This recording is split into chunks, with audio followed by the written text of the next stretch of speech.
पैसा जमा कराएंगे एक्चुअल में। फिर बहुत से थे 2000 में, जब 2000 में रिटायर हुआ है मान लीजिए, तो 24 साल का पिछले का उसका इंटरेस्ट लगा लिए कितना होगा, तो वो जमा नहीं करा पाएगा। ये मैं आपके माध्यम से बताना चाहता हूँ। मुझे लगता है आपको और डीटीसी मैनेजमेंट को समझ आ जाएगा, तो इसको लागू करने में मुझे नहीं लगता कोई परेशानी है। मैम, आज आप यहाँ पर आए हैं, सब डीटीसी कर्मचारी बुजुर्ग लोग यहाँ पर अपनी मांग उठाने आए हैं, क्या कहेंगे इसके ऊपर? क्यों इस चीज में देरी हो रही है? सरकार क्यों नहीं जाग रही? सर नमस्कार। सबसे पहले मैं बता दूं, मेरा नाम ऋतु मुंजाल है, पेशे से अधिवक्ता हूं, वकील हूं और डीटीसी रिटायर्ड कर्मचारी करीब 350 को मैं हाईकोर्ट में इम्प्लीड कर चुकी हूं। और पेंशन की मांग के लिए और पेंशन के लिए ही हक हलाल की उनकी कमाई उन तक पहुंच जाए, इसके लिए लड़ रही हूं। आज 2 जनवरी 2025 मजबूरन हमें सड़क पे उतरना पड़ रहा है। मैं एक लाइन से अपनी स्टेटमेंट की शुरुआत करूंगी और वो ये है कि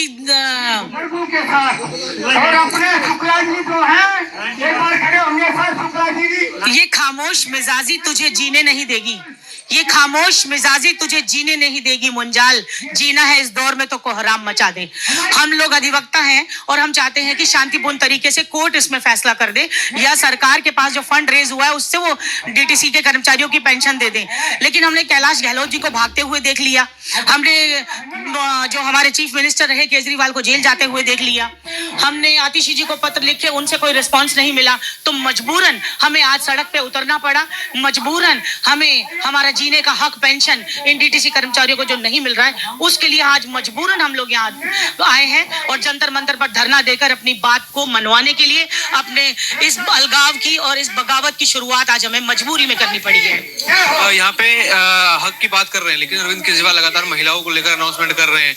ये संजीवनी स्कीम भी उन्होंने बात करी, तो यहाँ इस तरफ जो कर्मचारी पिस रहे हैं और दूसरी तरफ वो जो योजनाएं चल रही हैं, ये किस तरीके से देखते हैं? बिल्कुल, आपने बिल्कुल ऐसी कड़वी और सटीक बात बोली है कि आप 2100 रुपए दे के महिलाओं को अपना वोट बैंक बनाना चाहते हो और दूसरी तरफ ये रिटायर्ड कर्मचारी बेचारे बुजुर्ग जिनके पास खाने के लिए रोटी नहीं है और आपका मैकेनिज्म चलाया है, और एक कर्मचारी के साथ कम से कम 18-20 लोग तो एक घर में होंगे और 9000 कर्मचारी जिंदा हैं अभी, जिनको डीटीसी फाइंड आउट कर चुकी है और इनकी सुध केजरीवाल साहब ने नहीं ली। आप सिर्फ वोट बैंक की तरफ देखते हो, और अगर आप वोट बैंक की तरफ देखते हो तब भी मैं यही कहूंगी कि आप इन कर्मचारियों को पेंशन दो। कम से कम आज 2 लाख वोट मेरे साथ खड़ी हैं, ये 2 लाख वोट हैं आपकी, अगर ये चली गई, एक वोट से भी हार जीत का फैसला होता है। तो मेरा निवेदन रहेगा सरकार से, केजरीवाल साहब से, चीफ मिनिस्टर से, डीटीसी विभाग से, पेंशन विभाग से कि आप इनकी पेंशन दो, इनका जीने का अधिकार इनको दो।